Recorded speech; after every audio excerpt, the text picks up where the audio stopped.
All right, everyone. What a game we have brewing in Stillwater, Oklahoma. A huge game in the Big 12, of course, with Texas as the only undefeated team in conference play coming in. They found themselves down early. It was 31-14 at half. They've battled back to make it a 31-28 game. And now Oklahoma State, because of the special teams, which downed a punt down at the Texas 1-yard line. Then the exchange of punts gave them great field position. The Cowboys have driven all the way down the field. They got a 1st and goal at the 1. Then they had a bad pitch that drove them back around the 10-yard line. They had a 3rd and goal in which they just had a review on the scoring play. Taylor Cornelius, the quarterback, rolling right, sprint into the end zone, just barely made it in. Ball broke the plane, and Oklahoma State has extended its lead. Let's see, it would be now 38-28 over the Texas Longhorns. Sam Ehlinger has played a really good second half as Texas has been the better team in the second half. But again, they trailed big in this one by as many as, that 17 points at 31-14. Mark Rogers TV, the voice of college football. We come your way each and every day to provide a college football discussion, debate, and analysis. And of course, this is the day for college football fans. And it's Saturday night with us. Instant reaction, instant analysis of all the big games throughout the day. Of course, we're going to focus on the late night games. And of course, your calls, whatever they want to focus on, whatever you have for us on the phone line at 860-325-3687. 860-325-3687. I'll put the number in the chat in just a second. Again, the big headline games tonight. Really, there wasn't that one marquee game that we've seen most weeks. Ohio State, Penn State, for example, that type of matchup. But a lot of really good, interesting games and intriguing and exciting games that went right down to the wire. I watched most of the Mississippi State Texas A&M game, in which the Bulldogs won that one 28-13.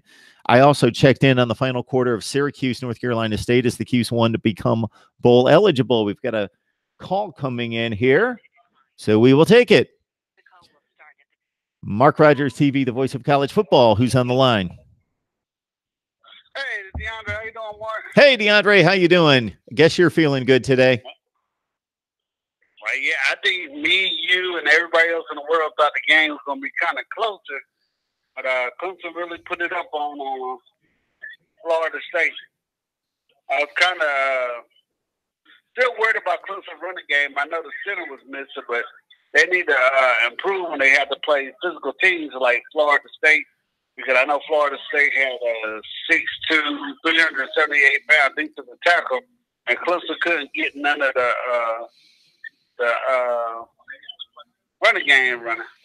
There was even a sequence in that game, DeAndre, in which it was still a pretty close game. I think you guys were up 14-0 at that point. And I think you're talking about, I can't think of the kid's first name, but Christmas at defensive tackle for Florida State. And the freshman guy, not Christmas, the other guy, the freshman out of Georgia. The freshman. He's like they out of Georgia, 6'2", 378 pounds, big guy, number 91. Okay, I'll look him up, because as soon as you said that, it reminded me of a sequence I saw where Clemson was down around the 1 or 2 yard line, and the game was starting to get out of hand, but it was still competitive. And I saw 2 Florida State defensive linemen just motion to the Clemson offensive line, like, bring it on. Come on. We know you're probably going to score, but we want you to score like a man. So come right at us. And they were like motioning for them. They were just giving them the come on sign. And I thought maybe it was that kid you were talking about. Florida State, and yeah, Clemson beat them, but Florida State did a lot of beating of themselves too. I mean, oh yeah. I can't believe that. I think Florida State was on Clemson's 50. The dude sat the ball over the head of the quarterback, and then they got the personal foul. I was like, come on, Florida State. I mean, I don't know what's going on down there. I know Willie Taggart ain't gonna get fired right away, but I mean, he really needs to get some discipline on that team. I mean, I was trying to figure out what was going on with him.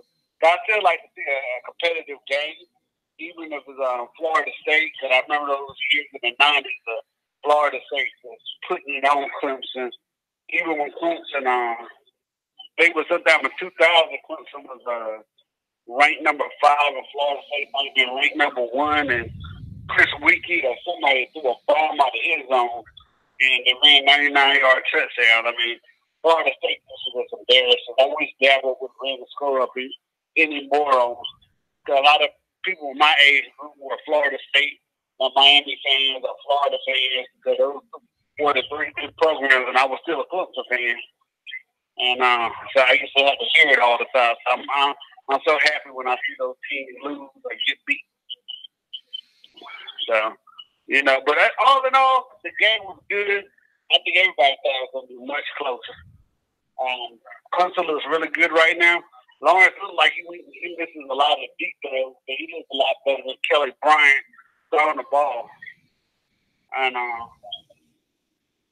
can't wait to see what's going to happen in a couple of weeks with Boston College. I know Boston College doesn't have a great offense, but they still got a good running back.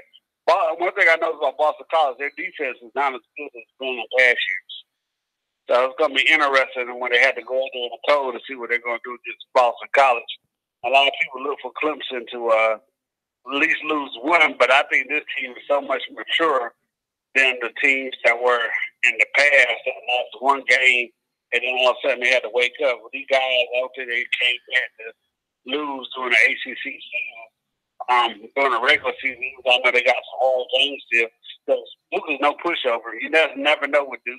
Not a Duke fan. I know you say, well, why you all going on about Duke? But Duke is a team to look out for. You still got Boston College.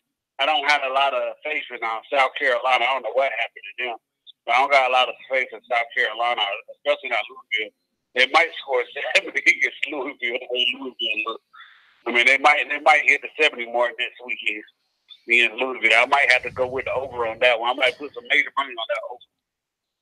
Well, maybe they'll jack up that over-under. They might jack that up on you. So my first question is, where's the Boston College game? Boston College. Okay. All right. The other thing is South Carolina, not off to a good start, but they did, I'll give them some credit in coming back against Tennessee. They were down at least 12 points in that game. They came back and won. Right. Well, like I said, I don't know. I haven't really watched a lot of South Carolina outside when they lost to Georgia.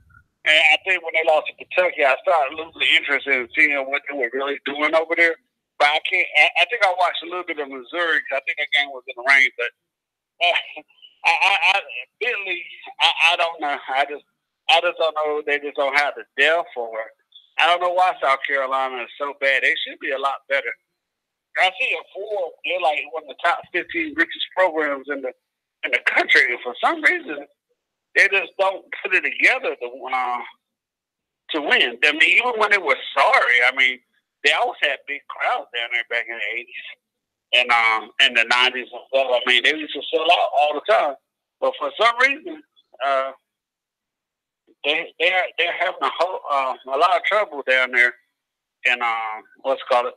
But I know I hear these Miami fans say, "Oh, we have all these problems and stuff like that." And I said, like a couple weeks ago, y'all were saying they were bad, but then you go to Boston College, and we all know Boston College don't have the same level as athlete as Miami does. But I mean, I don't know what's going on with Miami. Everybody keeps saying Mark Richt play calling. I mean, I think it's the offensive line with them in Florida State and lack of discipline. I mean, I think that's both of their issues when I watch them play. Because I'm not outside of East Carolina. I watch a lot of ACC games, and those two are the less disciplined teams in college football right now. Especially Florida State. I just don't get them. Well, I think we covered Miami from about every angle last night. We must have talked Miami football for at least 2 hours after the loss to Boston College. So I think we've got them covered. Right. Just about every Miami fan that I talked to either wants Mark Richt out as a head coach or stay as a head coach, but you've got to relinquish the offensive coordinator duties to somebody else. I mean, who are you going to go get? I mean, I got a friend, he doesn't tell me the information, but he's the athletic director at Boston College, Marty Jarman. But if you look at Georgia Tech, Miami, Boston College, because of where their locations are, it's hard to build new facilities and have stuff. I mean, that's part of that problem. Because it's so costly. It costs so much money? Yeah, it costs so much money, but also where they're located at in the cities. Okay. Their space in the college area is limited. So, like, I think Tennessee just put, a $30 million stadium up. And, Tennessee's in a rural area just like Carolina is. So they got more land to build on. I don't think the city schools like Georgia Tech and Boston College and maybe Pitt and Miami, I don't think they had a room to grow out there. But, we always talk about Virginia Tech and Virginia. One team sticking around the chicken coop is Pitt. Absolutely. I think they're, because I sent you, I don't think you saw it, because I was listening to your show, and everybody was talking about Virginia Tech, but Pitt is still around too. And I'm right there with you, DeAndre. I was just taking notes on Pitt. I'm going to be shooting a video on Pitt. It was just taking notes. They've only got one loss in the conference. Right. And so that's going to be interesting. All three teams play each other. I think all three of them play Miami also. I think Duke got Miami next week, but I think at the end of the year, it's like a round robin. Miami, Virginia Tech, and Virginia. So I don't know if Miami's like they've been there because they got lost to Virginia, but Pitt, Virginia Tech, and Miami. Sure. All four of them going to play each other in some type of forum. And I think Pitt and Virginia play next week. Yeah, the schedule works out perfectly. Right. Yeah, you've got all those three teams. They've not played each other. Virginia Tech, Virginia Pitt, Virginia Tech. That round robin of all the three teams with one loss in the ACC Coastal. And I know Miami fans hate hearing it, but those are the three teams tied for first place right now. They have not played each other. Exactly. You're totally right. I can't remember what. I think it was Colorado and Texas. I think Texas scored like 70 to 3. Right. That's what. And I hate to say it, but that's what it might be when Clemson plays whoever out of the Coastal at the end of the year. It could be. None of them has a.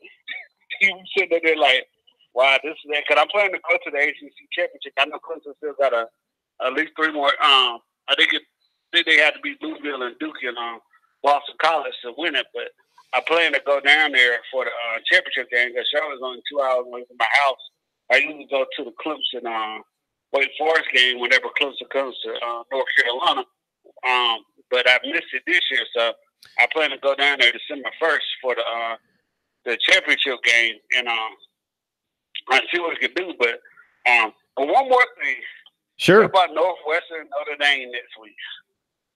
Who does Notre Dame play next week? No, Northwestern. I know they play Northwestern. Yes, Northwestern. Yeah, and that's going to be such an interesting game. I think it will be too. Well, I don't know if a loss ruins their chances. It definitely will damage their chances. I don't think that a loss should completely knock out Notre Dame. I think it's going to be kind of hard because everybody else is going to be playing with at least 14 games that's up there with them.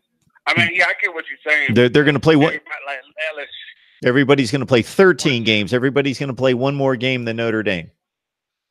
Right.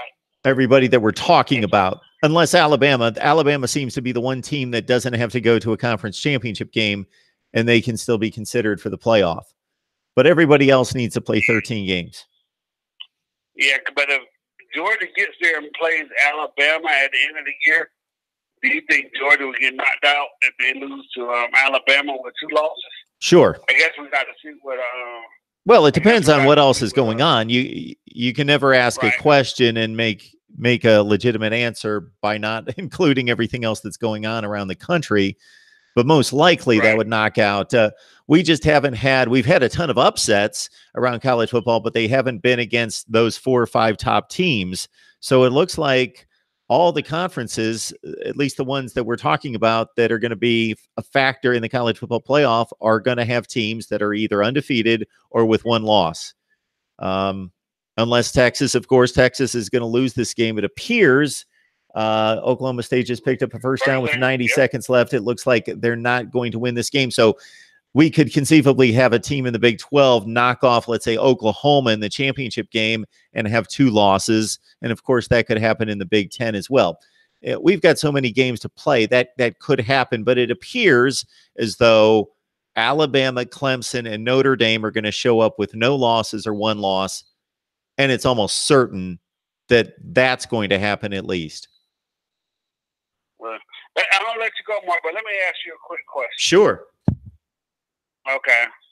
I hear everybody say the ACC is down. Let's say anybody out of the SEC outside of Alabama. Do you see anybody in the SEC that can go to the ACC and go undefeated? Can anyone from the SEC go to the ACC and go undefeated? Yes. And let's say they don't have to play Clemson. Do you see anybody in the SEC that can go undefeated in the ACC? Like if they were in the SEC, if you would take Clemson out and it wasn't Alabama and go to the ACC and go undefeated? Well, the scheduling would have a lot to do with that. If you would put LSU, if you put LSU in the Coastal Division, and let's say they had to play Miami's schedule. Miami's schedule is the Coastal Division, plus this year it's Boston College and Florida State. Could LSU go undefeated against that schedule? Yes. I'm not guaranteeing that they would, but they could. I think they would have a good shot at going undefeated. It depends on the scheduling, because the scheduling, you take the ACC, for example, and like you say, if you get Clemson on your schedule and most years Florida State on your schedule, then it's a much different schedule than it is if you get North Carolina State and Wake Forest on your schedule from that division. So it depends on the scheduling. But I get your point.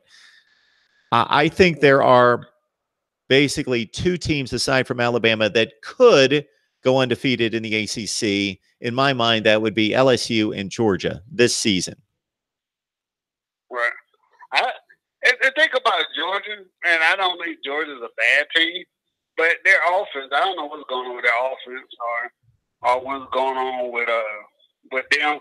I mean, they look good today, but Florida can't throw the ball down the field. And I think Florida beat LSU.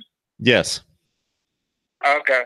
That's what I'm saying. I mean, I think the LSU defense is great. I mean, they're on level with Clemson, Michigan, and anybody else. But offensively, I think you get I don't know if like they ran into Syracuse and Syracuse got hot. I don't know if they will beat them all the time. Well, yeah, but they only play once, DeAndre. Yeah. So you're bringing up a situation in which, yeah, could Syracuse beat LSU? Yeah, they could beat them 1 time out of 10, maybe. Yeah. So I don't know if that would happen. Yeah. But LSU is a far superior team to Syracuse. At least defensively, I don't. It's just, like I said, sometimes it's just who gets. Like I said, it's the ebb and flow of the season. You just never know. That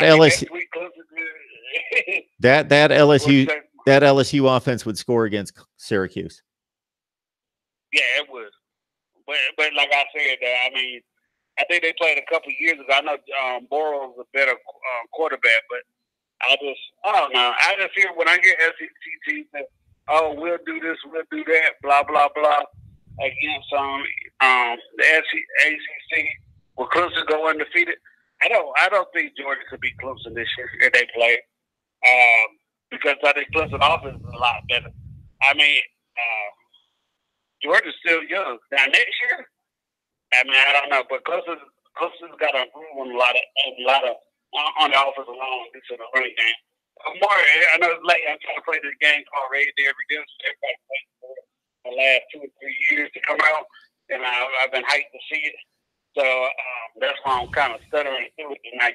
But I appreciate the show and the call. You let me call in. I love your show. I tell everybody how great it is. I say, okay, look at one more happy.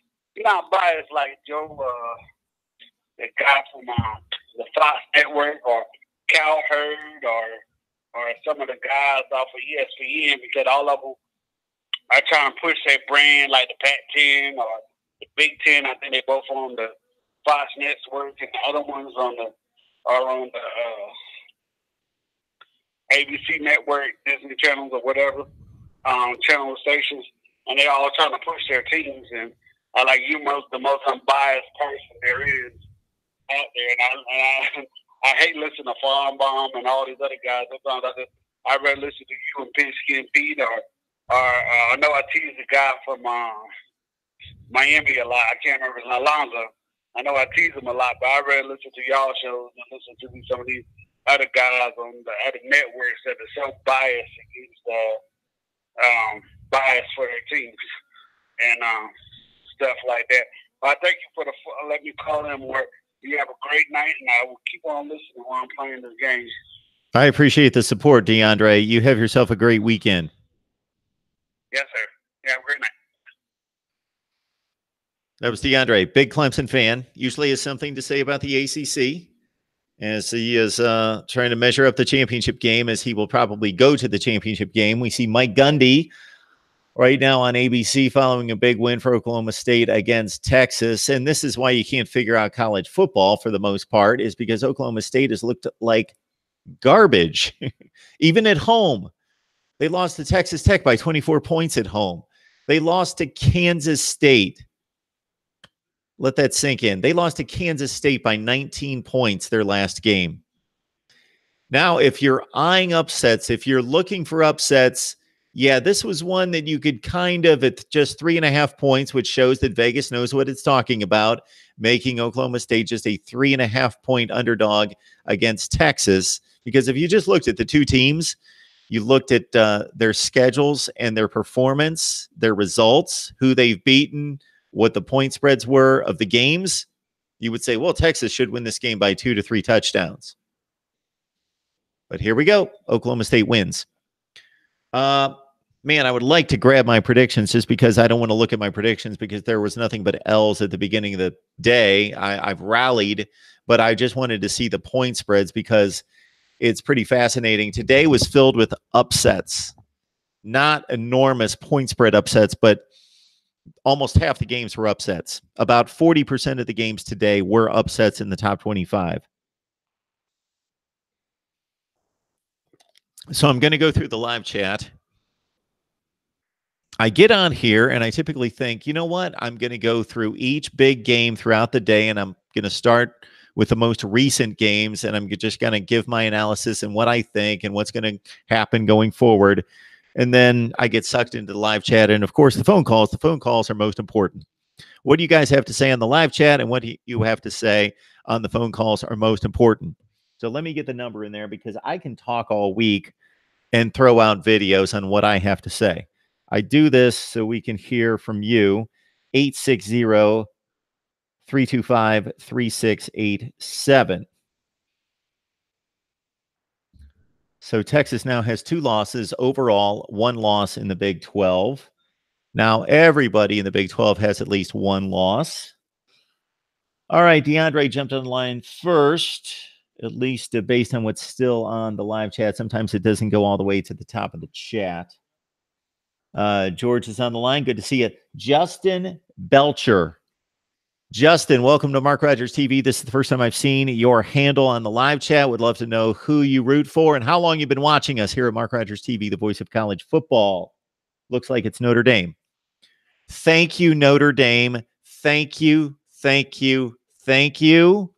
You were up by 22 points. Notre Dame or Navy was driving to make it even closer than that. So I was feeling good about my Navy plus 23.5. And then Navy fumbled in the red zone and Notre Dame started to drive and they were just hammering away and they still had 6 minutes on the clock. And I thought, oh, this is going to be the game sealer touchdown drive to win 51-22 and win by 29 points. Then Notre Dame came up with a 4th and inches.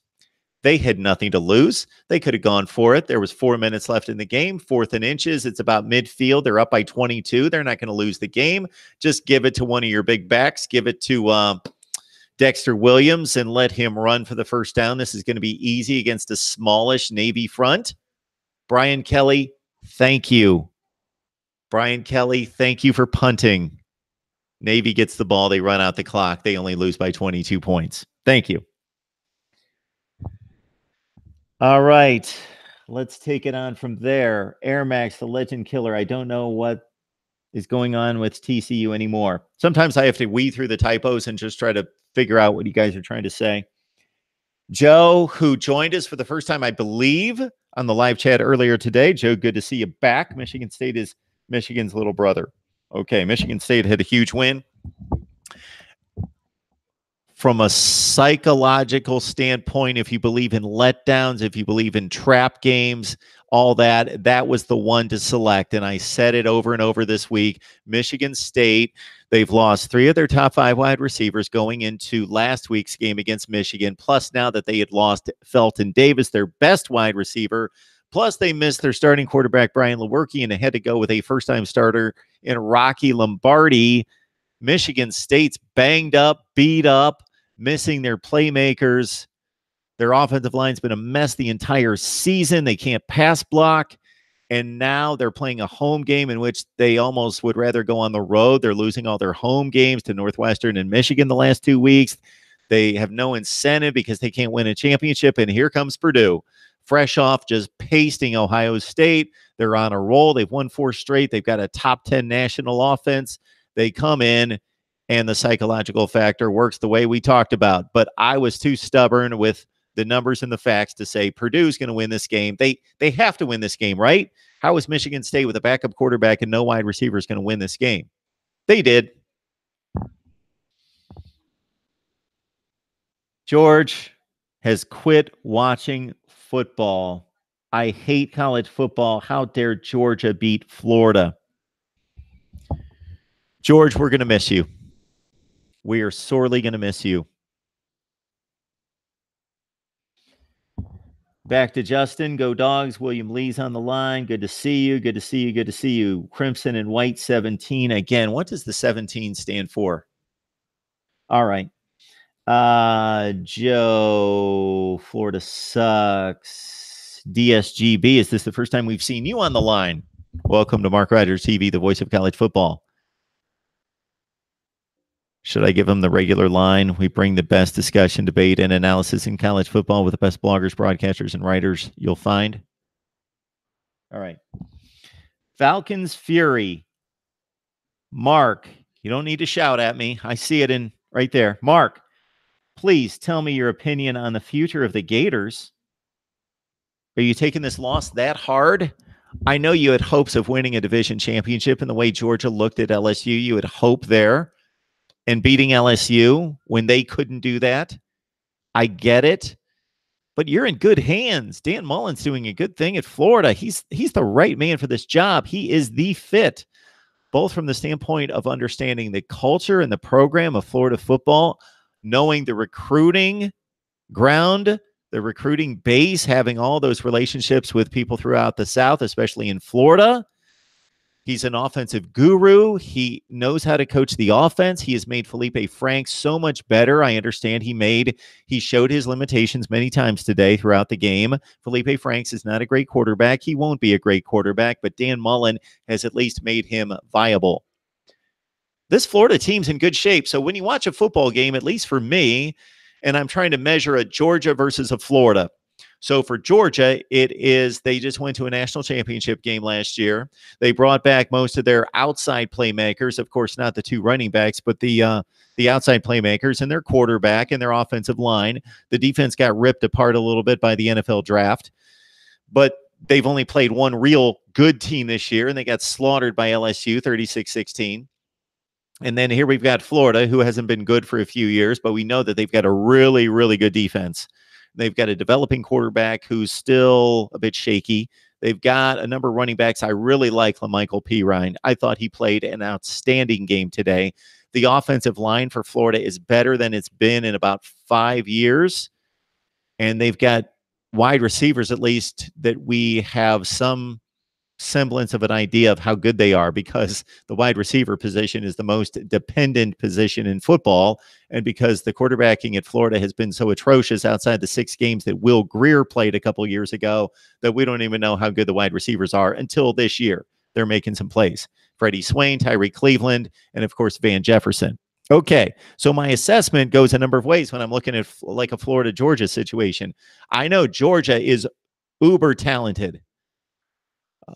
And I know that Florida's really good on defense, and I know that they're really talented on defense. So there is a disparity in talent, slight disparity. Georgia's got top 5 talent. Florida's got top 15 to 20 talent. So that's one thing I look at. Can we tell a talent difference at some point in the game? Are there going to be plays made? And I think that's what we saw in the second half. Once Florida went up 14-13, we saw a number of plays made by Georgia's playmakers, both in the secondary and at wide receiver and at the running back position with DeAndre Swift in that offensive line on that back-breaking 33-yard touchdown run that shows, okay, Georgia's got more playmakers. They got a little bit more game-changing kind of talent. I also look at offensive line play, defensive line play. Who's dominating the line of scrimmage? And I thought actually Florida for most of the game was better. They didn't dominate by any stretch of the imagination, but I thought they were better at the point of attack for most of the game. And I need some water.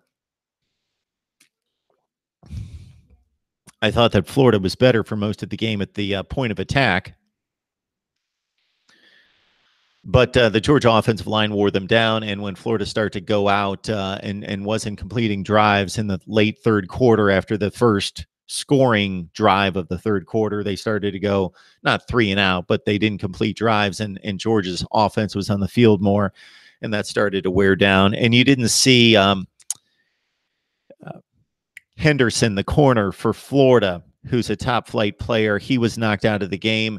And his backup didn't play well, and he was taken advantage of.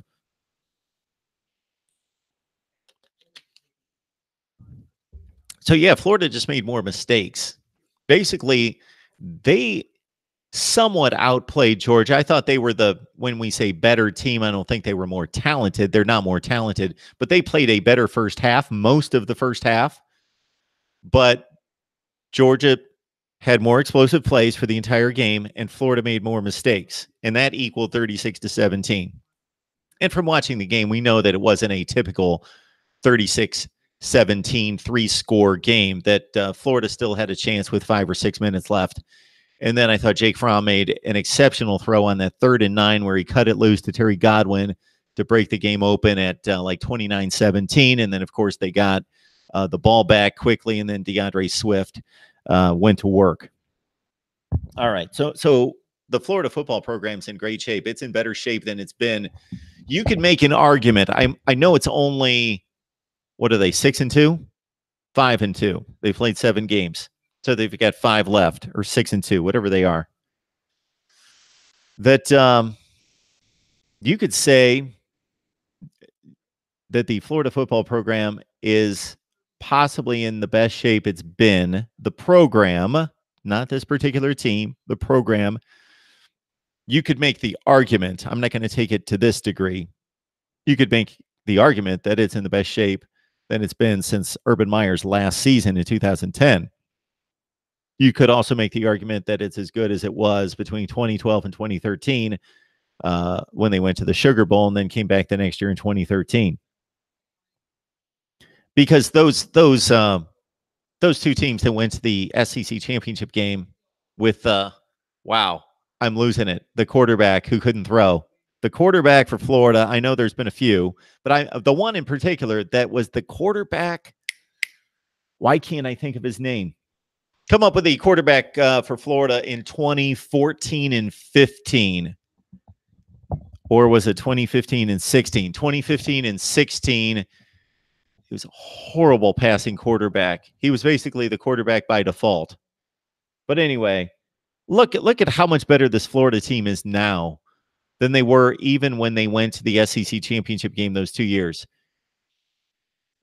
Those teams on offense were awful, like bottom 20 offense in the nation. So your Florida football program, Falcon Fury, is fine. You didn't think that they were going to win the SEC East. I know you got hope because of the LSU game, both on your side and the LSU beatdown of Georgia. I get it. And I thought Florida had a legitimate shot today, and they did. They actually did. Forget the final score. They did. It was 14-13 in the third quarter. They were only down 23-17 with 5 or 6 minutes left. RIP TCU. When was the last time TCU lost to Kansas? When was the last time TCU lost to Kansas? Okay. That's probably been in forever because TCU's only been in the Big 12 for 5 years, 6 years, something like that. And they've beaten Kansas every year that they've been in the Big 12. And I don't know how much they played before that. I have a bookmarked site, historical scores. I can look up the score of any college football game in history because I love that site. And I could look that up. I don't know that Kansas has ever beaten TCU. Maybe it's going to be in our newsletter on Monday. I'll make note of that. So I'm going to make a pitch from the newsletter that is absolutely free to you every Monday. Mark Rogers TV, the voice of college football. Send your email address to mine at MarkRogersTV@gmail. MarkRogersTV@gmail. Just send your email address. I'm not going to clutter up your inbox with any kind of offers or push anything on you. I'm going to only deliver to you a newsletter every Monday that gives you a channel update, gives you my perspective and take on the college football weekend, and gives you a list, gobs of information, stats, facts, and trends from the weekend on college football, and maybe that will be one of them. When is the last time Kansas beat TCU?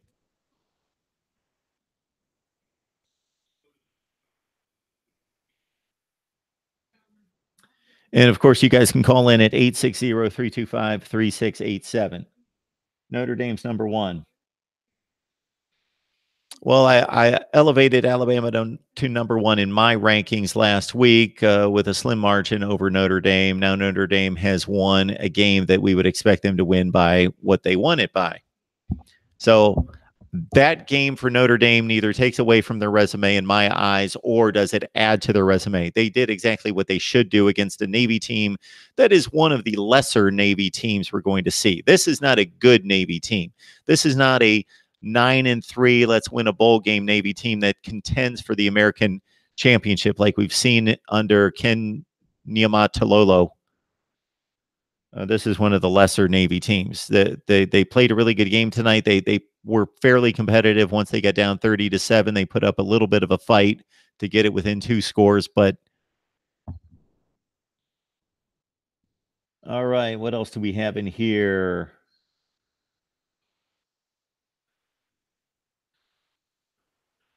Taggart seems to be clueless at Florida State. Yeah, he does. But this is the first season, remember. So, Dennis, we talked about this, or I took note of this earlier. Your 13-year-old son fractured his ankle in a playoff game today. So I hate to hear that. So our best goes out to your son, Dennis. Mark Rogers TV, the voice of college football. Who do we have on the line? Hey, who's on the line? Hey, Mark, it's Reasonable Gum. How you doing? Hey, Reasonable Gump. How are you? I'm doing okay. I think you took a little poke at me in the chat, didn't you?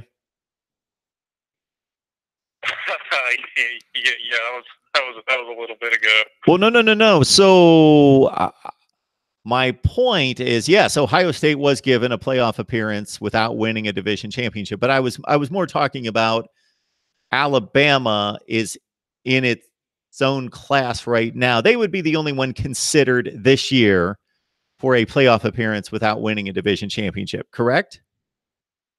No, absolutely not. If Alabama loses to LSU, they're out. There's no way. They don't have any wins to support that this time. Okay. And the only reason I say that is because Notre Dame's hogging a spot.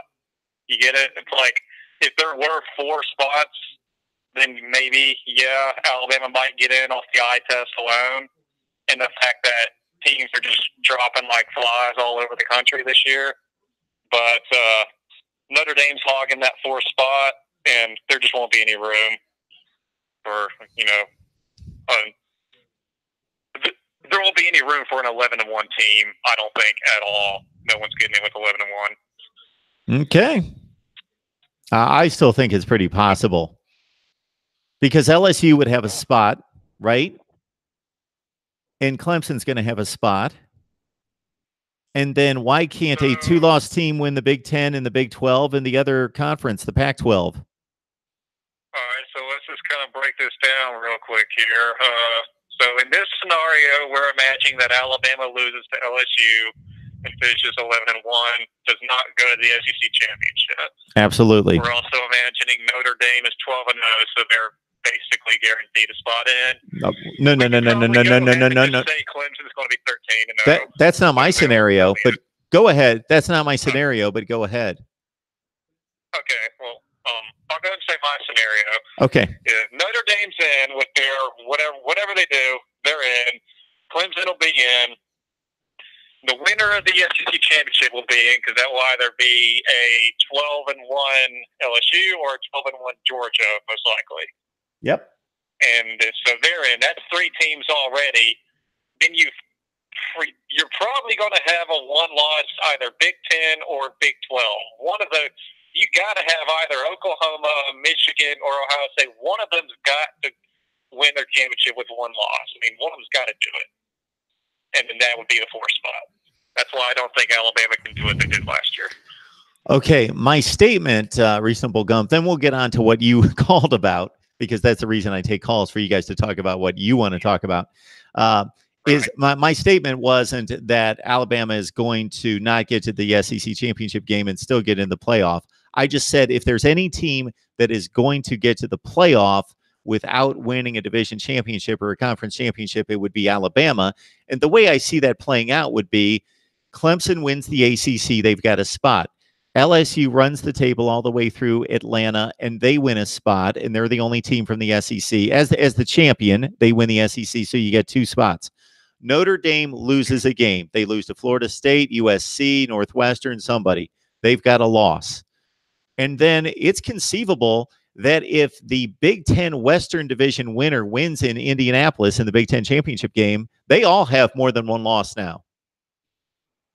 Whether it's Iowa, Northwestern, Purdue, Wisconsin, any of those teams, they all have more than 1 loss. If they win the Big 10 championship game, the Big 10's going to have a 2-game loser as champion. Yeah. And then Texas just lost a second. Texas has already lost a 2nd game. And West Virginia still plays Oklahoma. Said is possible. And yes, okay, in your scenario, I think Alabama would have a good argument based off their performance against all their games. Because we can probably imagine in your scenario that Alabama probably annihilates every team but LSU, the one who they end up losing to. And it's on the road, and LSU at this point is now the 12-1 SEC champion, is probably the number 2 team in the country. Easily. If not number 1. Yeah. So it's okay. In your scenario, yes, then I will agree it's possible. I'm going to go ahead and say I can't imagine that kind of chaos happening because, again, first of all, the chaos would have to start with Alabama losing to LSU.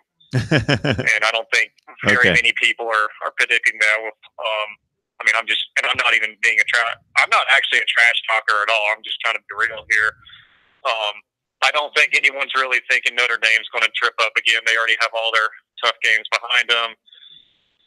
I don't think anyone's conceivably thinking the Big Ten West is going to do anything. The Big Ten West is kind of, I mean, are they going to send a 3-loss team to the championship? Because Wisconsin lost again today, if I'm not mistaken.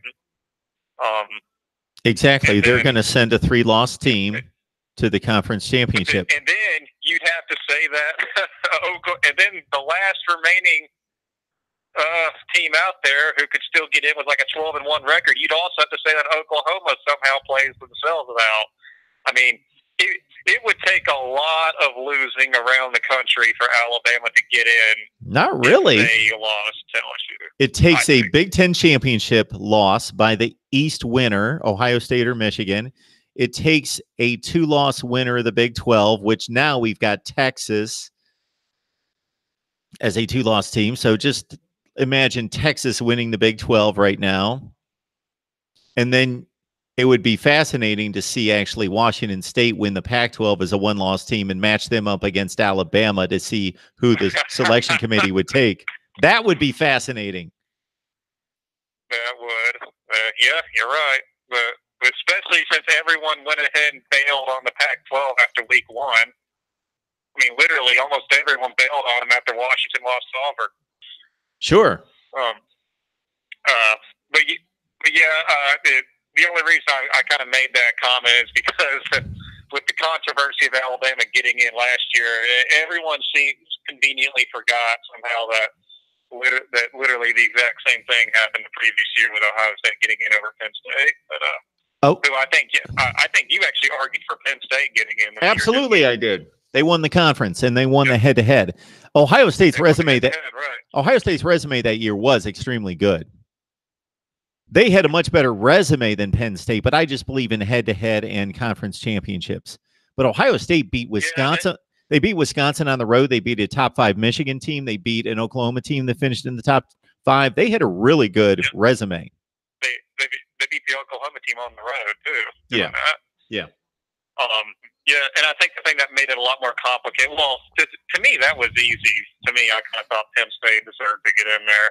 The thing that made it more complicated last year, I think, was the fact that there was no head-to-head comparison with Alabama and Ohio State. It was really conference champion with a really horrible loss and not a good loss with Iowa and Oklahoma, respectively, or a team that did not even win its division, but just had that luck of the draw. The one game they lost was the team that would advance to the division.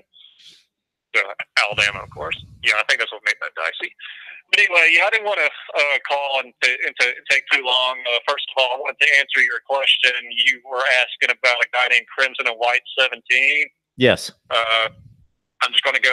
I've never spoken to him, but the 17 means 17 national titles. Hey, Reasonable Gump. How many?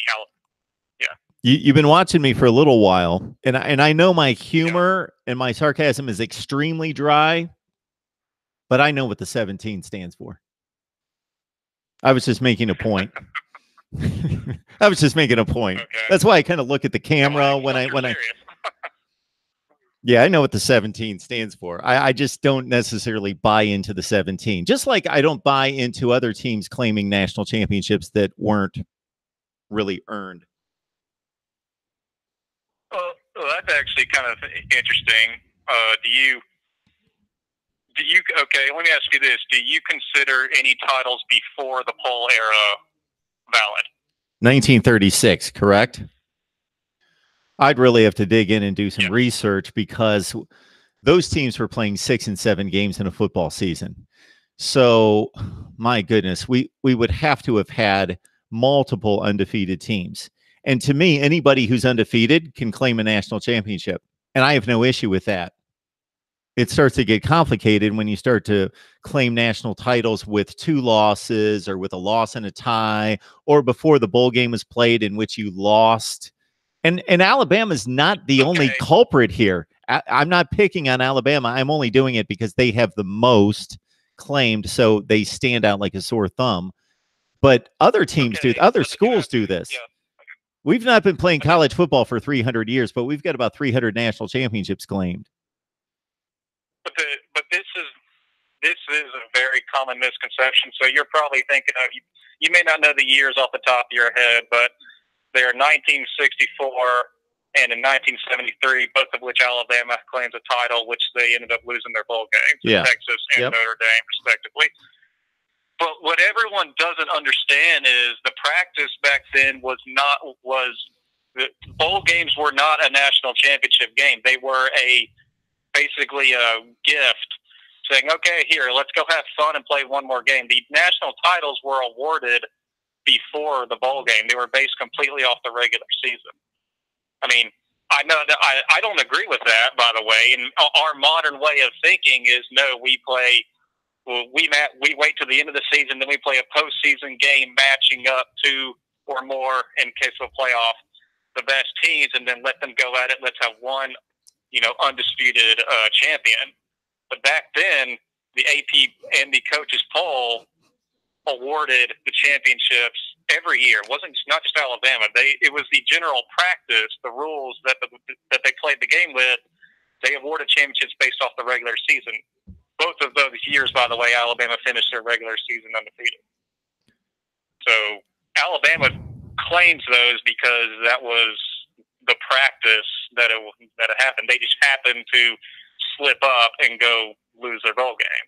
I understand. Ohio State's done the same thing. It's been done elsewhere. So I'm not picking on Alabama. I just happened to mention that handle, and then I took a jab.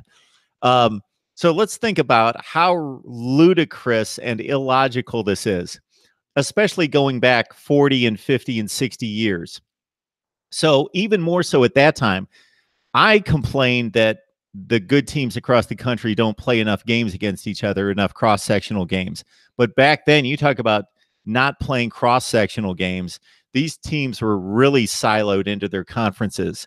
So we had a bunch of stodgy sports writers chomping on their stogies, trying to figure out who the best teams are in the country when they had little connection, little connecting dots, very few to make a reasonable decision.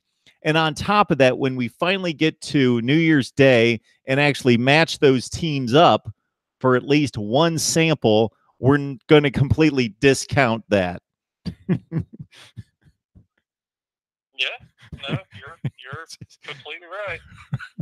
I actually think ironically, before 1936,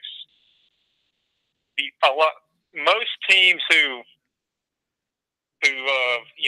considered to have like valid titles before then, I think at least, if you have an undefeated Rose Bowl victory, because that was the only bowl that was pretty much we can retroactively look at that as a national title game. Okay, yeah. An undefeated Rose Bowl victory, I think before the poll era is very valid, or a tie if you both share a title, because like Alabama's first title that we claim is 1925.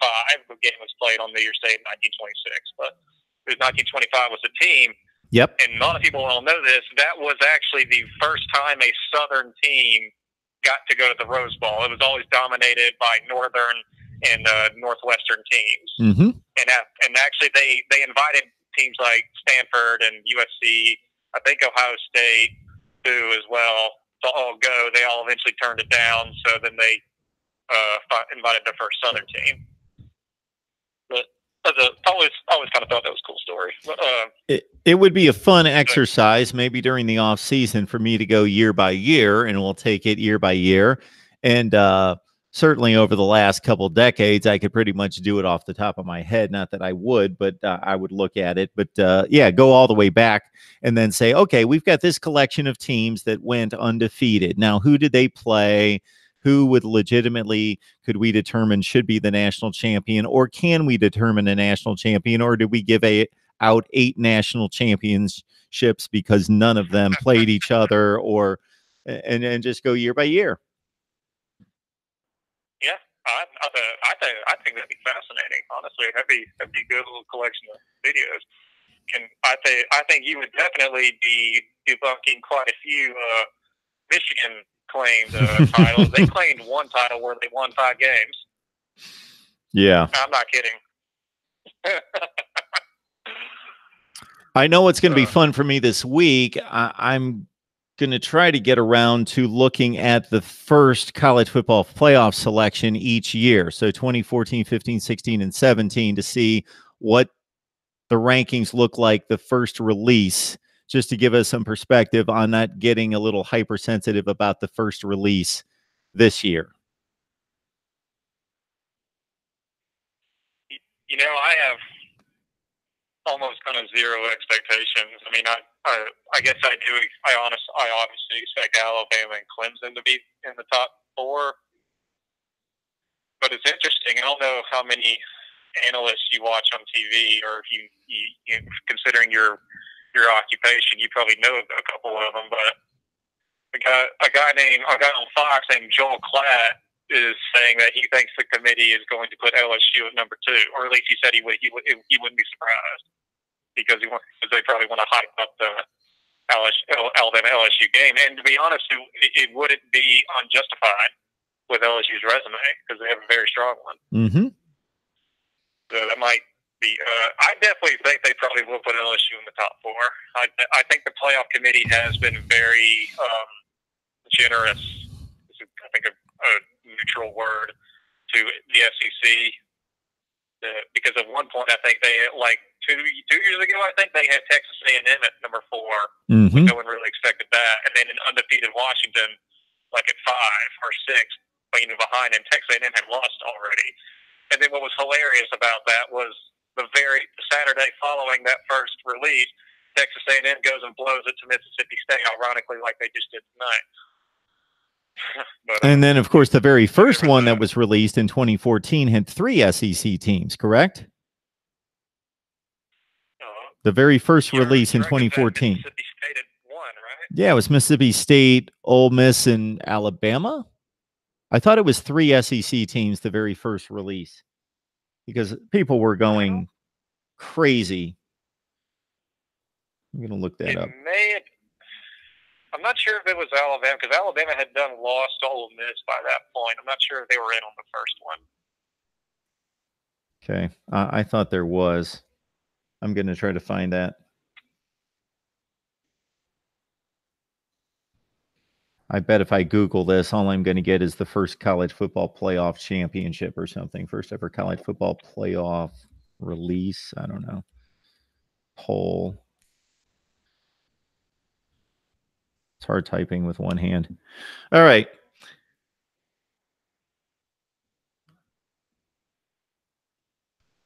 I'm actually looking it up too. If anybody on the live chat comes across that, let us know. Yeah. Voting procedure, impact on scheduling. Then it's just an overview of the teams that made it, at least on Wikipedia. I can't find the very first release. But I've got October 28th. Here we go. Mississippi State, Auburn, and Ole Miss. You're right. Oh, that's right. Auburn. Yeah. And Auburn ended up losing 5 games that year. Yeah, there you have it. So we'll see what happens. It seems to be a little bit more secure that the teams that will be in this top 4 should hang around a little bit closer to the top 4 than those 3, for sure. You would think. Well, the upset pandemic or epidemic has run its course through the country. I hope. Let's get back on track. I don't want any more huge upsets right now. I don't need Texas A&M blowing any more games, because they've probably already blown their top 20 ranking tonight. I don't need LSU laying the egg they always do after they lose to Alabama, and then they go lose 3 or 4 more games to Ole Miss or Arkansas or teams like that. I need that to happen. Although, to be honest, I would be highly amused if Georgia turned around and lost to Kentucky, because that would just be hilarious. And you really, after the way Kentucky won Sunday. You really talk like you have something to worry about. No, I don't. I just as a feeling of kind of, accomplishment, I guess I like it. Dude, I like to at least look at Alabama's schedule and at least be able to point to a couple, good wins and stuff. I miss the days, in like the 2008, 9, 10, 11, 12, those years. I miss those years where every time we turned around, we had a ranked matchup in the conference. Mm-hmm. Because that's when the SEC was just head and shoulders above everyone else, and it wasn't even close. Yeah. I miss those days, and right now it's good. It technically makes it easy for you or for your team to get into the playoffs if they play an easy schedule.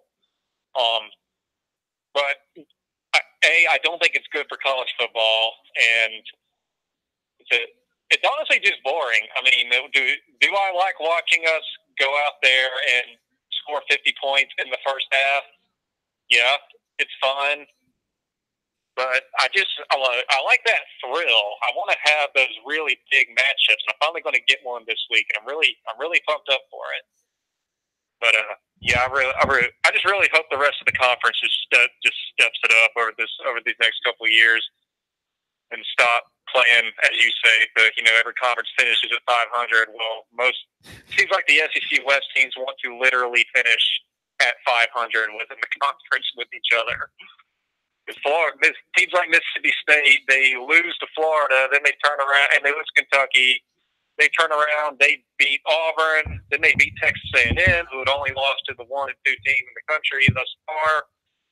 And so, you and I have had this conversation before. I like it better when the conference has 1 or 2 really elite teams, and then some good teams, some middle to upper tier quality teams.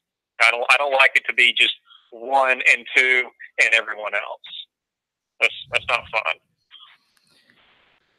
Hey, Reasonable Gump, I'm going to read you one comment from the live chat, and I also want to answer Terry Ann McWright. Terry Ann, thanks for joining the live chat tonight, who's wanting to know whether we're going to do a viewing party for Alabama LSU next Saturday night.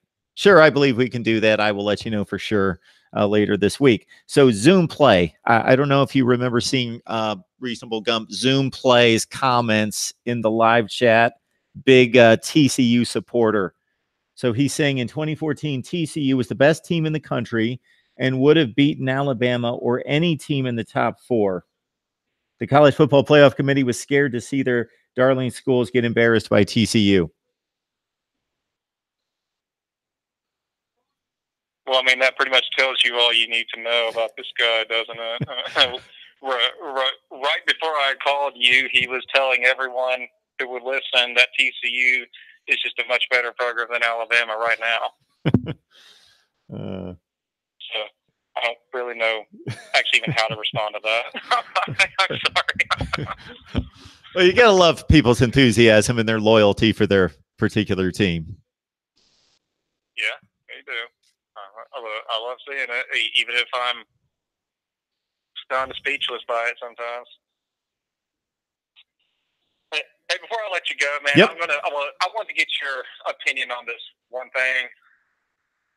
So, and I'm pretty sure I know what it's going to be, because any reasonable person or sensible-minded person would have the same opinion. But this guy, I don't know if you've ever watched the Paul Feinbaum show, but this past Wednesday, this Georgia fan, or claimed to be Georgia fan, Daryl from Columbus, I think it was, called in and was just ranting and raving, calling for the LSU players to go out there and break Tua's knee. He said, "This is how we got to beat Alabama. You get out there and you injure their quarterback, so we can't play anymore, and then Alabama will go into the garbage." But putting aside, at least I'm going to tell you my view, putting aside the more than questionable morality of that way of thinking. Again, I wonder, I try to figure out, where did this mindset of Alabama being nothing without Tua come from? All right. I don't understand that at all. But to get on national television and call out for people to go injure a 19 or 20-year-old kid because he wants this kid hurt because he doesn't like it that another team is better than his. I mean, that's just, and this isn't me defending my quarterback because I'm an Alabama fan. This is just disgusting in every sense of the word. I just want to see what you might think of that. Well, I think anybody who's seen me on here for quite some time knows that I fervently love college football. I love the competition. I take it to heart. We're all very passionate and loyal to our teams, or just enjoy watching the games, and we take it somewhat seriously. But this is a game. It's a game. We saw the Naval Academy playing Notre Dame tonight, and I'm reminded every time I see Army, Navy, and Air Force in particular play that these kids probably have football as a fourth, fifth, or sixth priority on their list because of other more meaningful aspects of their life and their education and defending our country that are involved. Okay, again, our health is all extremely important to each one of us, regardless of our age. And to go out there and I don't even know which direction to take this, because just to, number one, believe that you're so inferior that you need to extract another individual, another player from the opposite team out of the game so you can have a chance to win, number one, speaks to your own inferiority as a team, as an athlete. Number two, again, elevates the game above personal well-being. It's horrible sportsmanship. It's just a horrible. I would hope that individual doesn't truly believe that, but it sounds as though he does. So he's a very demented, strange, mean individual who obviously gets, unfortunately, I think this is the case for many people out there, get some sort of self-gratification from the worth of the team that they root for, and they kind of identify themselves with that team. Therefore, if their team's a champion or wins against its rivals, then they feel better about themselves, and they attach some kind of value to themselves because of how good their team's doing. And that's pretty sick as well. So yes, to elevate the game and to want someone to be injured in any way, shape, or form is unspeakable. It's just disgusting and not humane in any way. Yeah, I kind of thought that'd be your viewpoint. But well, man, I'm gonna let you go. I'm really looking forward to this week, though, man. Like I said, I've been waiting 8 weeks for this kind of matchup. So I'm excited, and if you'll be doing a watch party, I'll definitely be in the comment section. Yeah, because obviously you guys. Everyone listening, click the like button. It literally takes 2 seconds. All right, this is how YouTube's algorithms work now. All right, you're all in the live section, which means you all like watching Mark Rogers here. Do him a favor and click the like button. All right, it's not hard. Reasonable, Gump. I appreciate the pub there. Thank you so much. I appreciate it. You have a great night, and we'll talk up the big game this week. You too, sir. Bye-bye. Bye. Yeah, we hope you enjoy watching. If you don't, I would think that you would have a good book to read or something else that you could possibly do. Maybe watch some reruns of Cheers on Netflix or something.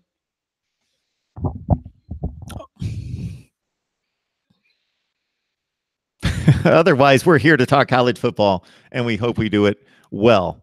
Some of the ideas that I have about scheduling and the awarding of championships and how conferences should be aligned, I don't pretend to have completely logical thinking that's unflawed, but I think I give it some perspective and based on my experience in watching football for a long time and reporting on football for a long time, not just getting on the internet like this, but actually having a job that pays me to report on sports, I have some reasonable things to say. And I learned from you guys as well. This is how we learn and share ideas. This can work in any walk of life, whether you're talking about politics or you're talking about spiritual life, or you're talking about just parenting or whatever, fill in the blank. Obviously, ours is less meaningful here, but we can learn from each other and our perspective on college football. Sure, I think I know what I'm talking about, but that doesn't mean I think I'm right all the time. And sometimes there's not a right. Sometimes there's not a right or wrong, especially when we're talking about sports and college football.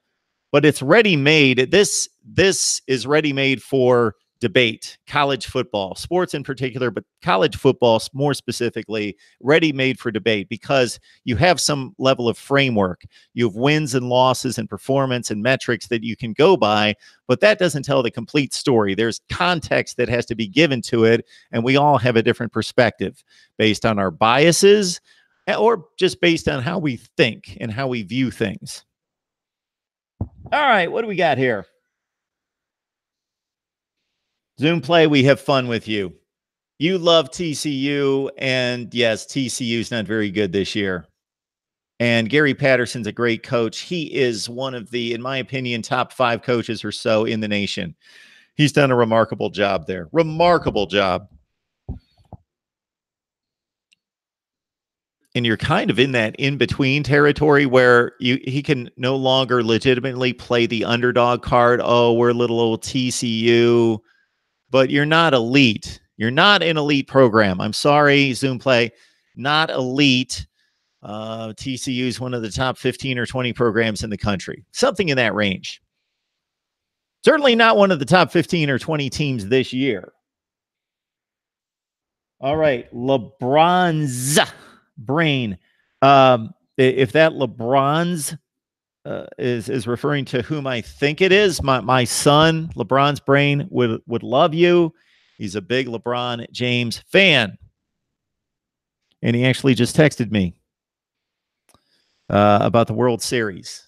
My son, somewhat disappointed in me these days because I have prioritized college football over the baseball playoffs, but it's kind of the way it is. I've chosen to do that.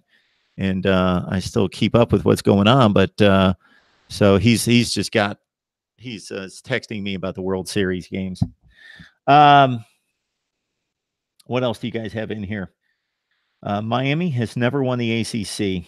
Yeah, and that's going back to, what, 2005 that they joined the ACC, 04, 05, something in that range.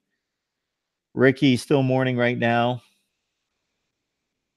Yeah, Ricky, I just thought it was a game in which you guys would win. I was not surprised by the outcome. I knew that it would be a close game. It was odd that you came out and took the lead at 12-0. I had the game kind of secondary to the Georgia-Florida, so I wasn't really locked in on it, but definitely watched the fourth quarter intently as my number one focus.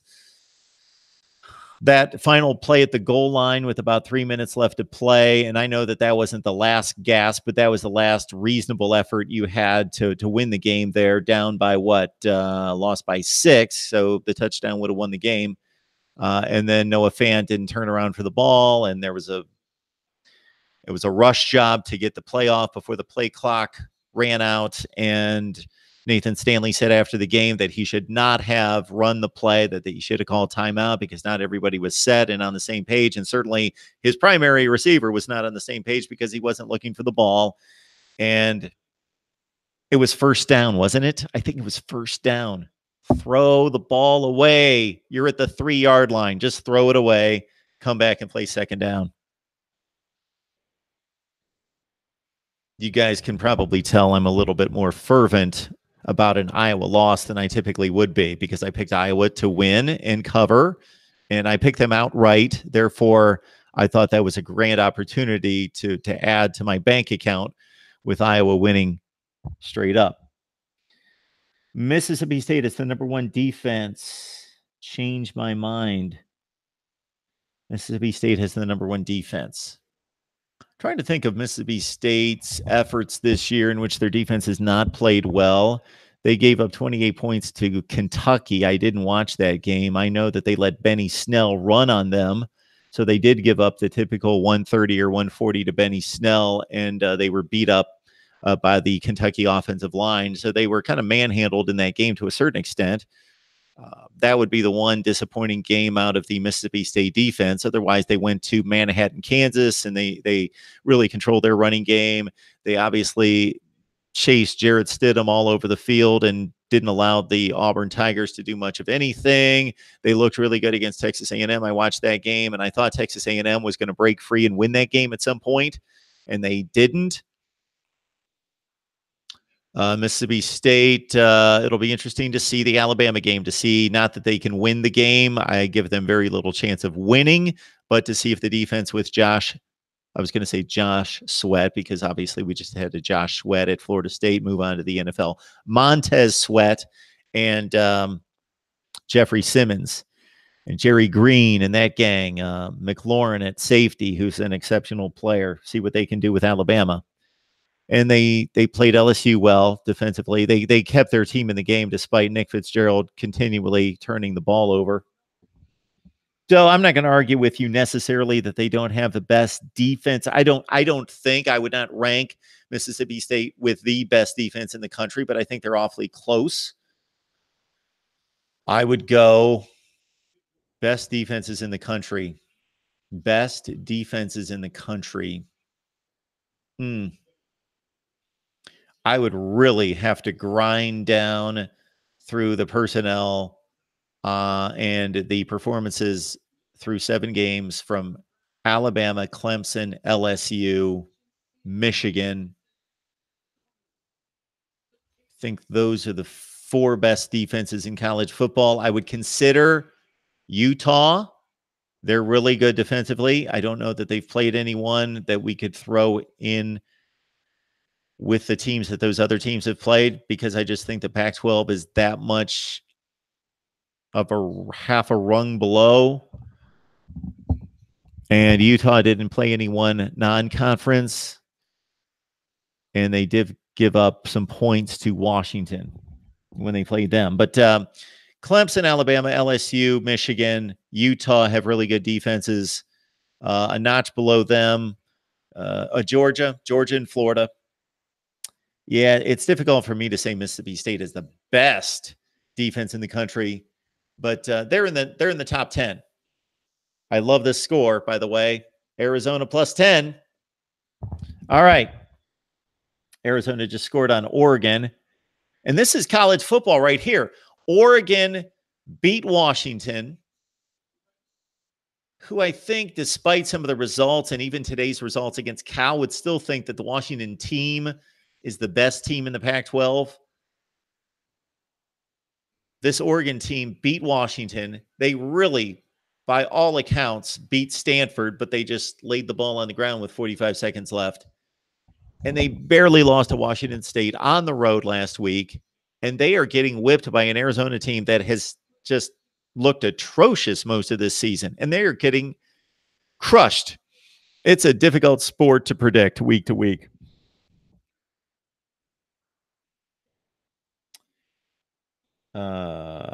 Anything else from you guys? Michigan defense, TCU keeps breaking so many people. If we win out and Wisconsin loses one more time, we can still get to Indianapolis. So yeah, Ricky, you got to beat Northwestern and Purdue. So at least you're playing the teams you need to play other than Wisconsin.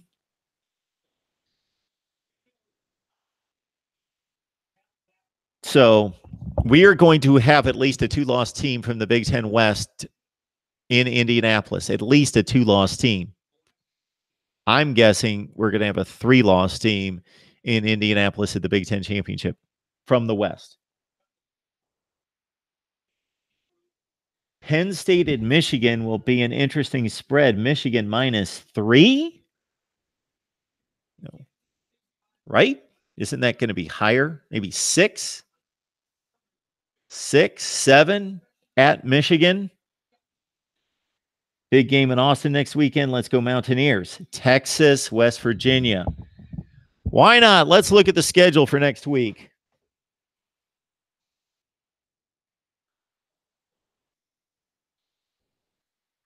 Did I? Never mind. I'm looking at the wrong monitor. I thought I knocked us off. All right. Here we go. Arizona 30-8. All right. What do we got? Next week, week 10. And we're already basically into November. It's going to be, yes, November 3rd, next Saturday. Do you believe it? The last month of college football already. Okay, we've got MAC games during the week. We've got really nothing on Thursday. UCF does play Temple on Thursday. And we've got Colorado and Arizona on Friday. Okay, the games that matter. Whoa. Friday night at 7:30 on ESPN2, because, of course, they've got to play the NBA games on ESPN. On ESPN2, huge game. And doesn't it sound like a huge game? Pitt at Virginia for first place in the ACC Coastal Division, the first weekend of November. I love it. Pitt at Virginia. Pitt's already lost 4 games. Let's say they lose one more game, but still win the Coastal. They go to the ACC championship game with a 7-5 record. Okay, so that's on Friday night. I will be locked in on that game, and we will do post-game. We will live it up like it's a championship game. It's just 1 versus 2 in the ACC Coastal. Pitt, Virginia. All right, Saturday they've not announced the game times yet. So I'm just throwing out the games. I thought they would have the game times. They only, for some of these. Actually, you know what? I should know this better than I do. When I go to work tomorrow, when I go to work on Monday, I will see a listing of the game times and what's been decided for the ABC and ESPN networks for these games. Anyway, Notre Dame at Northwestern. And that game's actually, unlike some of the other Notre Dame Northwestern games of the past, will not be played at Soldier Field. It will actually be played in Evanston at Ryan Field at Northwestern. Crucial game for the Irish, of course. Not so much from Northwestern. It's interesting that they won this big game against Wisconsin. They've already beaten Purdue. They have played themselves into the thick of the Big Ten Western Division race, and actually they control their own destiny, Northwestern. And it's funny because they're going to be playing this very important game nationally, but it completely doesn't matter in terms of trying to get to the Big Ten championship game. Northwestern could lose this game 50-0, and it has, of course, no bearing on the Big Ten championship and them arriving in Indianapolis. So they could lose this game and sink to 8-4 overall and still get to the Big Ten championship game. So we talk about a 2 or 3 loss team winning the Big Ten. How about a 4-loss team? It's very conceivable. Northwestern loses to Notre Dame for their 4th loss, and they still win their other Big Ten games and go to the Big Ten championship game. They win. They're 9-4. They are the Big Ten champion. All right, West Virginia at Texas. Huge. I have got to think that that's going to be, what's ABC going to go? They're either going to go, that's probably a Fox game, West Virginia, Texas. All right, anyway, Georgia, Kentucky. I got to think that's the 3:30 CBS game. It's not been announced yet. Oklahoma at Texas Tech. That's a big game. Missouri at Florida. Nebraska at Ohio State. Cal at Washington State. Tricky game for the Cougars. They control the North Division in the Pac-12, but they've got to play Cal, who just knocked off Washington today. They played a close game against Oregon. Stanford at Washington. Washington can still win the Pac-12, even though they lost their second game. They lost their 3rd game overall. They lost their 2nd game in conference. They still have Washington State, the final game of the season, so they can win out, tie Washington State with a win, and, of course, win the tiebreaker and still go to the Rose Bowl. Unless the Rose Bowl is part of the rotation for the college football playoff. But you know what I mean. They'll be the Pac-12 champion. Texas A&M at Auburn, UCLA at Oregon, Rutgers at Wisconsin, Utah at Arizona State. That's a big game in the Pac-12 South. As suddenly listen to this. Arizona State came into this game today with USC at 1-3 in the conference, but they won, so they're now 2-3. Utah's 3-2. Arizona State could beat Utah next week at home, and they would be tied for first place, and they would have the head-to-head over both USC and Utah to go to the Pac-12 championship game. Can you imagine the Pac-12 championship game being Washington State and Arizona State? Could be. All right. Who else? Louisville at Clemson. Of course, Louisville has been a dumpster fire. Air Force at Army. Army became bowl eligible today. South Carolina at Ole Miss. Michigan State at Maryland. Syracuse at Wake. Syracuse got its bowl eligibility today as well. Georgia Tech at North Carolina. Iowa at Purdue. Enormous game in the Big Ten Western Division. Iowa at Purdue. Florida State at NC State. That's basically for bowl seeding in the ACC. Penn State at Michigan. That's a 3:45 game on ESPN. Boston College at Virginia Tech. Very important game for both teams because Boston College, as far-fetched as this seems, can win out. They still have Clemson. They've only lost one game in the ACC. If they beat Clemson head-to-head, they would win the division. How about a Boston College, Virginia ACC championship game?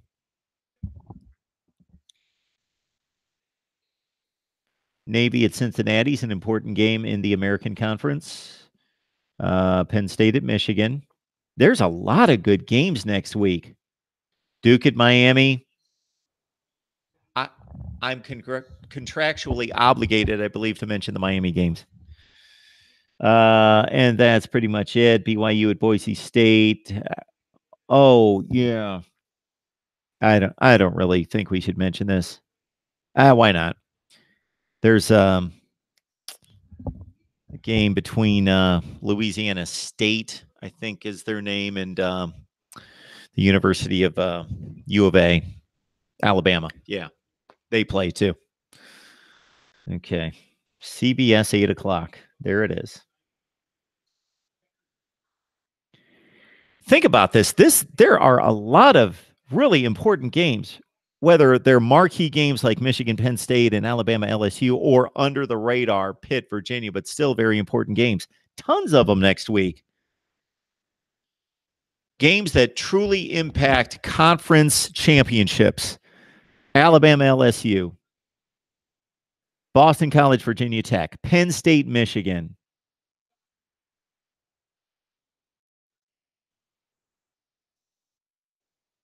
Iowa, Purdue.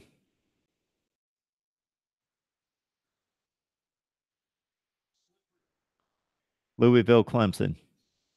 Utah, Arizona State. Rutgers, Wisconsin. Stanford, Washington. Nebraska, Ohio State. Georgia, Kentucky. West Virginia, Texas. Notre Dame, Northwestern. Oklahoma, Texas Tech. So, yeah, a lot of great games next week. I can't wait. Can't wait. So what I'm planning on is I've got too many ideas for the amount of time that I have to produce videos this week. So I've got 3 videos that I'm contractually obligated. I'm overplaying this a little bit, but I have promised to SD1 Sports each and every week to produce 3 previews for them. And also I've got a betting segment on the college football lines for the week with Steve Merrill from Pro Sports Info that I provide for SD1 Sports. So there's 4 videos each week that I provide for SD1 Sports that would be here at Mark Rogers TV, but I am providing them for SD1 Sports. So besides that, I'm, of course, going to release my top 25 that actually makes sense tomorrow. I am starting to take notes on teams across the country that are kind of wild card teams, some of which I just mentioned, to win conference championships that we would have never thought at this point, the first weekend of November, would be playing for conference championships. Northwestern, Kentucky, Virginia, Pitt, Arizona State, those kind of teams. I also thought I would go through, as I mentioned to Reasonable Gump, that I would look at the initial release of the college football playoff selection each year, 2014, 15, 16, and 17, and see what the college football playoff selection committee released the first week and how that compared to the Final Four, and then where the Final Four stood during that first release, and just to see how interesting that. I'm fascinated by those kind of discussions and to look back to see historically how things played out. All right, and then plenty of previews. Man, I could sit here and preview these games all week. There's about a dozen games I'd like to see next week. It's going to be a really good week in college football.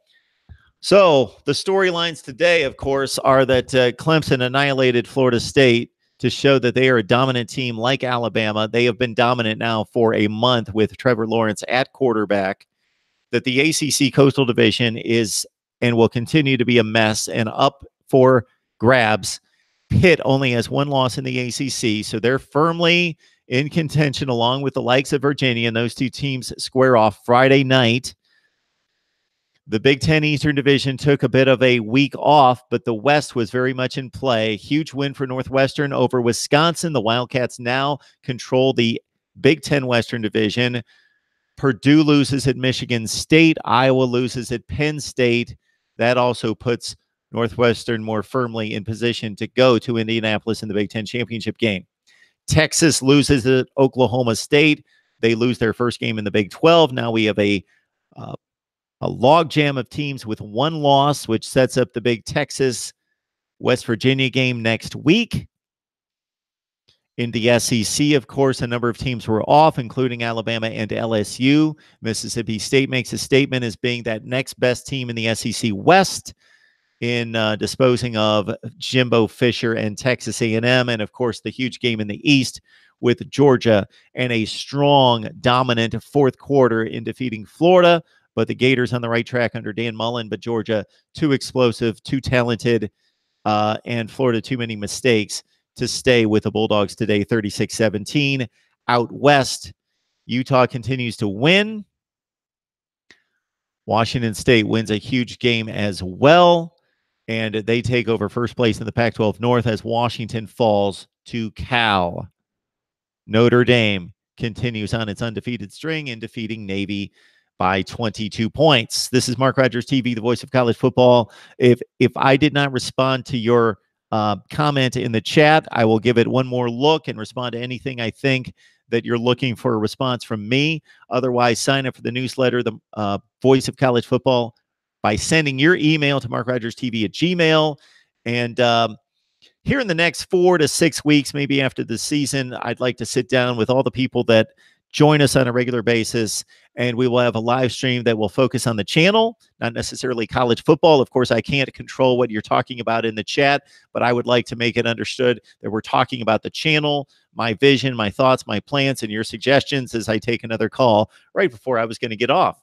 All right, 860-325-3687. Let's see who's on the line. Mark Rogers TV, the voice of college football. Who's joining us tonight? This is the Beast 96. The Beast. Yes, sir. How are you? I'm good. How are you? I'm doing just fine. What's on your mind?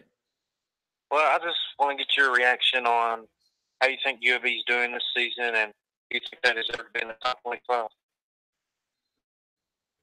Talking about those Cavaliers. UAB Blazers. Oh, UAB. Yeah. Well, let me do a little digging on that. So you're a UAB fan? Yes, sir. Well, this is exciting, and I don't mean that sarcastically at all. I love Group of Five football. I went to the American Conference Media Days, as I have 4 of the past 5 years. I just don't have enough time to track it as much as the Power Five, and I certainly watch the games that are played on Thursday and Friday night in particular. So I want to look at your schedule. And I've considered you. So I usually come out with my top 25 on Sunday, and it's what I call the top 25 that actually makes sense. And I make a list of all the teams that I think are in contention, and it's usually about 35 or 40. And I have listed UAB in recent weeks because of just the one loss. Let's see. So you're sitting at 7-1 and 5-0 in the American. All right. So we've got the one loss was to CCU. Who's that? Coastal Carolina? Yeah, that's Coastal Carolina. That's a pretty bad loss there, 47-24. So you beat Savannah State. You crushed them. You beat Tulane. That's a nice win by 7. Charlotte's a decent team. You beat them by 22. Louisiana Tech's a team that played LSU strong for 3 quarters. You beat them by 22 points. You beat Rice 42-0. North Texas is a team that beat Arkansas by 3 scores. You beat them by 8. And then you took care of UTEP today, 19-0. So that's the one difficulty in putting together the top 25 is because there is no question that the Power 5 plays at a different level than the Group of 5. So you have to consider, okay, at what point do we drop out a Power 5 team that's played a really difficult schedule that, let's say, is 5-3 or 6-2 in favor of a 7-1, in your case, Conference USA team? So that's difficult because I've got nothing to gauge it on. I've got no Power 5 play to gauge that on. Now, see, if you were Central Florida or undefeated like South Florida was before today, then I think you've got a much better claim. But you lost by 23 points to Coastal Carolina. Okay, let's just say if they win their next 2 home games Sure. and they go to College Station and beat Texas A&M, do you think they can get in the top 25? Okay, I won't even go that far. I say if you play well in the other 3 games and you go to Texas A&M and lose by 7 to 10 points, something like that, then you've got a case for a top 25 spot. Well, yeah, they've only, I mean, you know, they had the program shut down 2 years ago. And Absolutely. what they've been doing the last 2 years is phenomenal. Nobody even picked them to win 2 or 3 games this year. I mean, and then but they are on their way to a conference championship right now if they can win these next 2 games. Absolutely. So the tougher games are coming. Southern Miss has been better in recent years, but I see they're only 3-4 right now. Texas San Antonio, you've got them coming up along with the last game of the season against Middle Tennessee, who's 4-1 in the conference right now. So, yeah, you beat the other 2 best teams in your own division and beat them pretty handily. So that's impressive. Louisiana Tech and North Texas. You didn't play FIU. Okay. And Yeah, you've got Middle Tennessee coming. Okay. I think if FIU wins out and UAB wins out, that'll be a really good conference game, and I think UAB can give them a run for their money. Yeah, so FIU, of course, lost to the Oklahoma game. And who else did they – or they lost to Indiana. That's right. I'm mixing them up with FAU.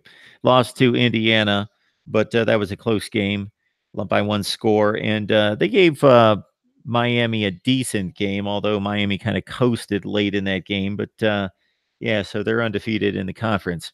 Yeah, the only thing I've got to say for you is that it's difficult to make that evaluation when there are no Power 5 games to go by. Of course, you're going to have the second to last game of the season to go by. But, yeah, that's how I see it. I don't know if I'm personally going to rank them. I doubt it because 23-point loss to Coastal Carolina and no Power 5, not just wins, but games to evaluate. And where would you rank this conference among the 10 conferences? I would think it's probably the 9th or 10th out of the 10 conferences. Yeah, that's probably where I would rank it. But we have UAB has one of the, I'm not going to say top 10 best defenses, but they got one of the top 20. I believe they have one of the top 25 defenses. In the country? Even though we don't play it in the country, yes. in the country. I think they go to College Station in 3 weeks and just upset Texas A&M. Okay. Well, I would not be shocked by that. I would be a bit surprised. I got to think that you would probably be something in the 17 to 20 point underdog range, something like that,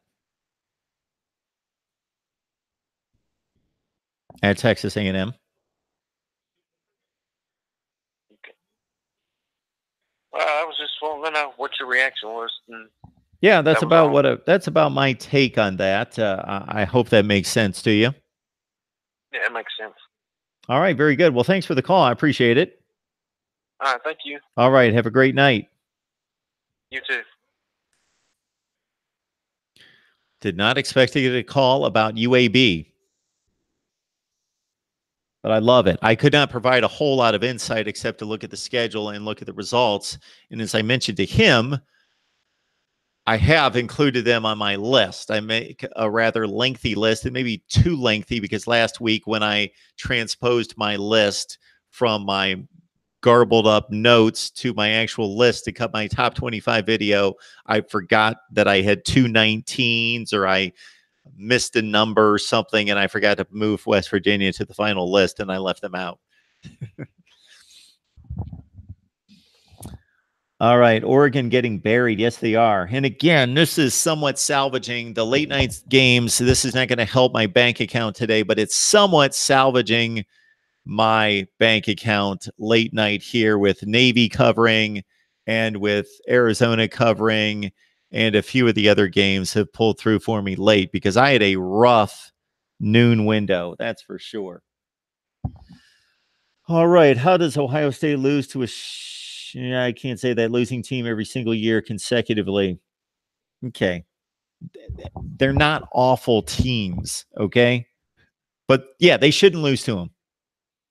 Elite programs don't rebuild, they reload. NCIS Fanatic 21. NCIS Fanatic, I haven't really talked to you recently, but appreciate just hanging with us. Hope everything's going well. Turd Ferguson, 28 AD, 28. Still no game time for y'all in tech, but that'll be a good game. Anything else we've got here? I did not see Arizona whipping up on Oregon. I've got to admit, I did take them with the points, with the 10 points. I felt pretty confident there, enough to back that up. And I thought about it. I thought, man, this would be a really nice payoff in Arizona at home. But man, the defense has been so awful, and Justin Herbert on the other side. But I think Oregon's just disappointed in their season at this point. They completely blew that game against Stanford. They outplayed Stanford, and they gave the game away. Then they come back and they beat Washington, and they're sky high. Then they lose to Washington State, and they basically played 3 very difficult opponents in 4 weeks. I don't think consecutively, but 3 in 4 weeks. And now, after losing to Washington State, they pretty much knew we cannot win the Pac-12 North Division. And maybe they just let down this week.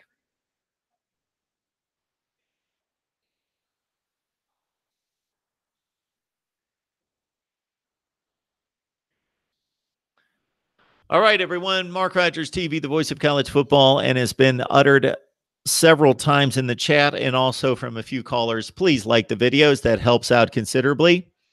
I can't explain it. I don't know exactly how the algorithms work. I just know that they do, and they matter. So that will allow my videos to come up in the suggested videos. And also, I'll repeat something that I've come across, that apparently I don't, and YouTubers don't benefit much from live streams for whatever reason. Those get not much play or re-airs that they're placed in suggested videos, but I just love doing the live streams. So I really should focus on videos if I want to continue to build this. So I need to find that balance, but I love doing the live streams, and they're just tailor-made for Saturday conversation, of course, after the games. I would love to get a new microphone, but that's another subject.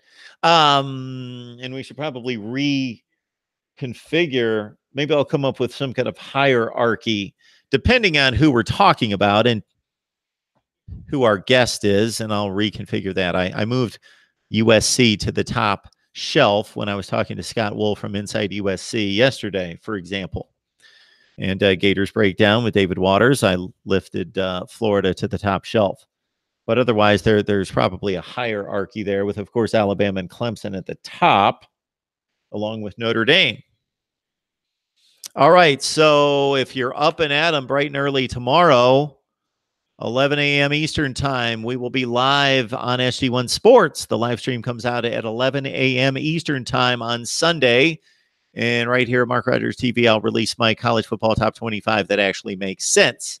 That's all the content I'm going to promise tomorrow, although I'm working on videos highlighting those teams that are wild cards to win conference championships. Again, Virginia, Kentucky, Northwestern, Pitt, those kind of schools that surprisingly have control of their own destiny the first weekend of November to win conference championships. Also, I'd like to look at the release of the college football playoff. Some people would like me to predict what the committee is going to select, which I feel is kind of awkward, actually predicting what somebody else is going to choose. It's one thing to predict a game, something that's actually going to have a result to it that is tangible, versus predicting what somebody else is going to, but that's fine. It'll probably get a lot of clicks. So I'll predict what the committee is going to see and what they're going to select. Maybe I'll do a top 4 and first 2 out, or a top 10. I'm not going to go 25 deep, because my college football playoff selection is basically my top 25. Now, I would do it a little bit differently if I actually had to select the final 4, because conference championships would mean almost everything. Then, of course, Wednesday night, we'll have a live stream right here at 7 o'clock Eastern time. Friday and Sundays are over at SG1 Sports, and I'll do previews and predictions over there as well. And I'm going to try to crank out as much content as possible. And I'm also thinking business. So, use the Amazon links down in the description section. If you shop at Amazon, please jump on one of those links. You don't have to buy the product. Just do your regular shopping at Amazon. Use one of those links. I actually have a conversation coming up with a lady that I know that's in marketing on Thursday. Maybe she'll tell me something that'll ding, have a light or two go off up there, and we'll figure something out. And a few other things going on that I need to figure out. And so maybe the content will have to, I probably produce too much content. Maybe some people can't keep up with it. I've heard that from time to time. All right. If you, in particular, time for some water. If you in particular love Miami, Ohio State, USC, or the SEC, subscribe to those channels. I'd love to build up those channels. Miami would be in the lead with about 550 subscribers right now. 1,000 is kind of the magic number to get those monetized and get them into a position where YouTube pushes them out there more to get the videos into the circulation. All right, everyone. I always take your suggestions, and please write in and let me know how we're doing and what we can do better. And we will do our best for you. We'll be back tomorrow again at SG1 Sports at 11 a.m. Eastern time with the live stream, and also my top 25 right here at Mark Rogers TV, the voice of college football. Thank you guys so much, and have a great weekend.